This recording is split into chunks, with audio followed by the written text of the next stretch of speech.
No,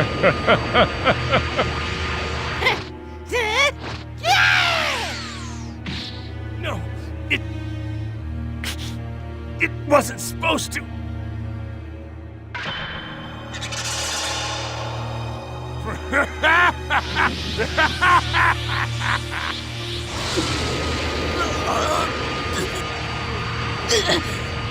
So, you refuse to show off your power. That's too bad.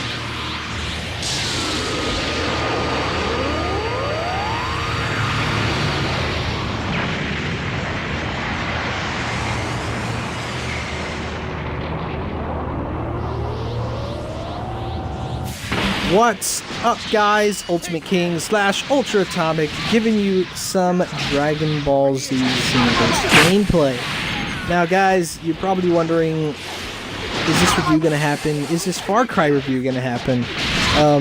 Technically, yes, it is going to happen. The only problem about the right now I'm having with the game is that I'm having a tough time to actually get to the story, the last final story. I'm already there.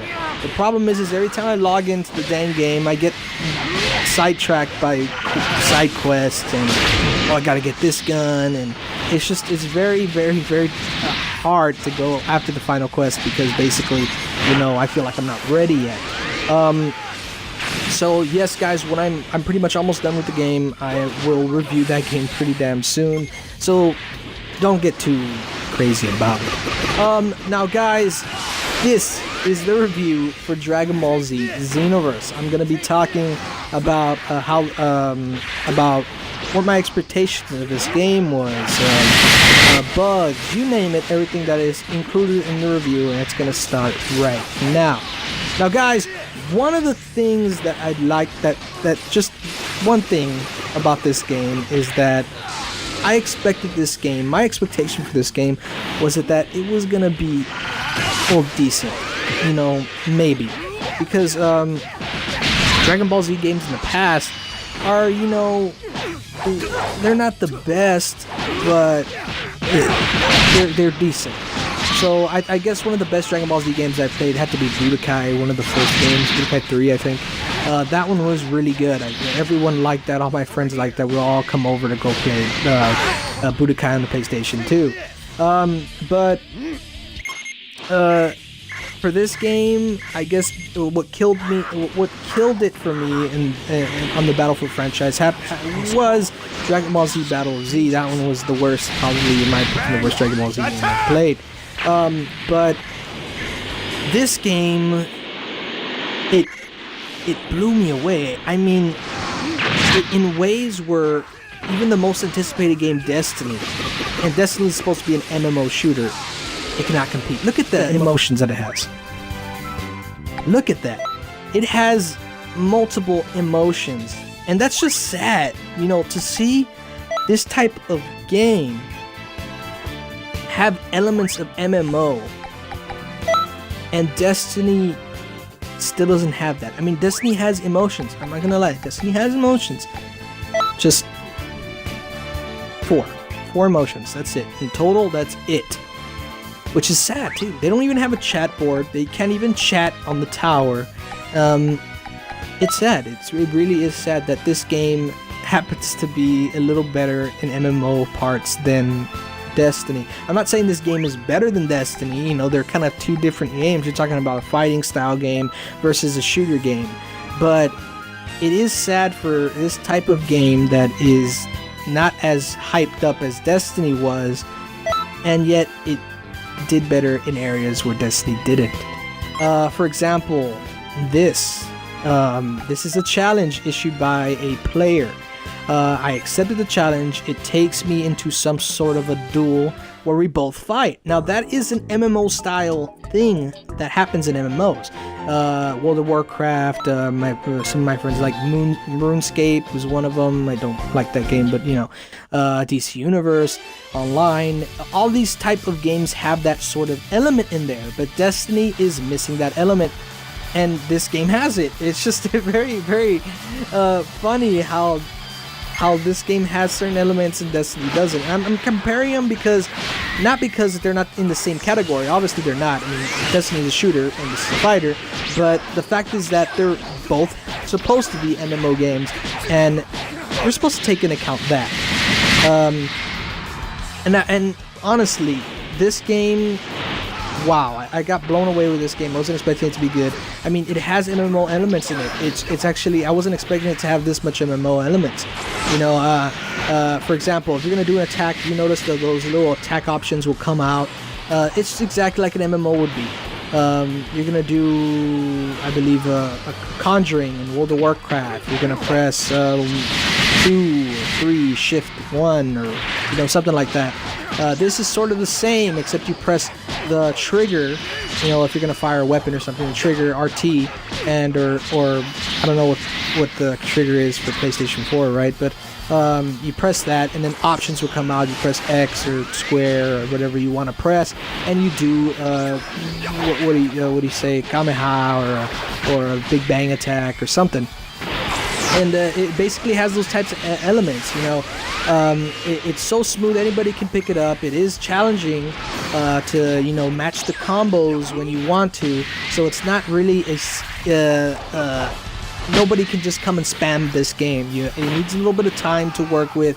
You need to have, you need to set the hit combos right. You gotta do timing. It literally has some skill into this game where I wasn't expecting a Dragon Ball Z to have this type of skill.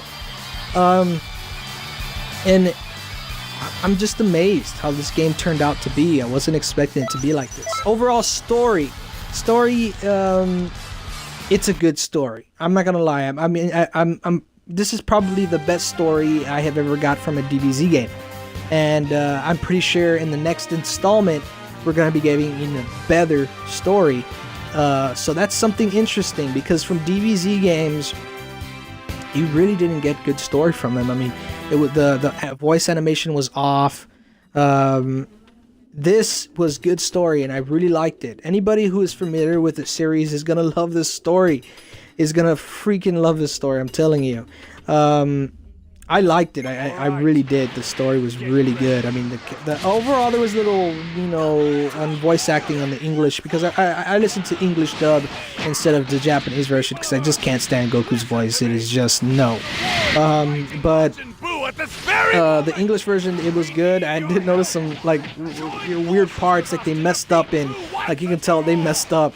I think in one scene, I started dying laughing, where I think Trunks was doing talking to you, and when he was done talking to you, you hear right after he says, I hope you understand, and then right after he says that, I think he says, hey guys, you up for a burger or something, and that's not his voice. It's the voice actor saying something else to somebody in the room, but you just can't help but laugh. They miss that little, you hear it so quick and so brief, you're like, what is that? Like, I started cracking up. It was just funny, but overall, I mean, the story was good, the voice acting was good. I mean, I feel like you're playing a movie at times where you're like, man, is this part of canon of Dragon Ball Z? Wow. The fighting does need a little work at times, but overall solid. What I mean by work is when you're hitting somebody and let's say you're hitting them and all of a sudden you end up the opposite way and you're hitting a nothing.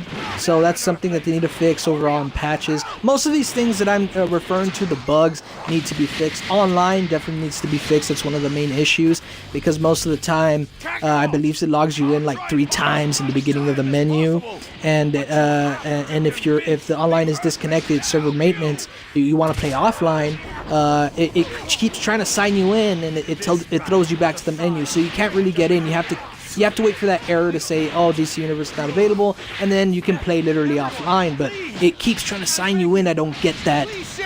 So they really need to fix that. They also need to fix the server maintenance, because right now, I've been playing this already since launch, but as of, I think 3 days ago, the servers have been down for us. So I don't know if it's just Xbox or is it a PlayStation 4 as well. But their servers have been down, and they really need to fix that, because I want to play some more online. Overall, guys, I am, the graphics, they don't feel like, if you see them, they're not eye shocking, but For a DBZ game, it is probably it is the best graphics you're gonna get from a DBZ game. Fighting is good.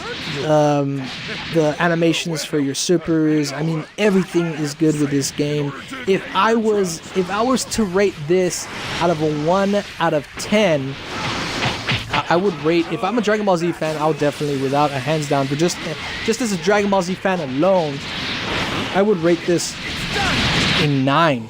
But as just like a person that's a casual player that doesn't really listen to the that doesn't really care about Dragon Ball Z Xenoverse or Dragon Ball Z the series, and you just want to try the game out because it sparked your interest a little, I would rate this game a solid 8, because I think anybody who picks this game up is gonna enjoy the fighting style, is gonna enjoy battling with your friends, and it is addicting. It is addicting getting on. You want to level up your character, and the level up cap is not 20. It's like, I believe the highest I've seen it go is 80. So yeah, you can level up your character really, really high. So if I was just a regular fan, final score out of a 1 out of 10, I'll rate this a 8.5, ladies and gentlemen. Guys, this game is awesome. I recommend anybody who's a fan of the series, anybody who just sparks a little interest of this game, to get this game. Guys, this will be the end of my video. Don't forget to rate, comment, subscribe, and don't forget to kick that like button on your way out. Ultimate King / Ultra Atomic out.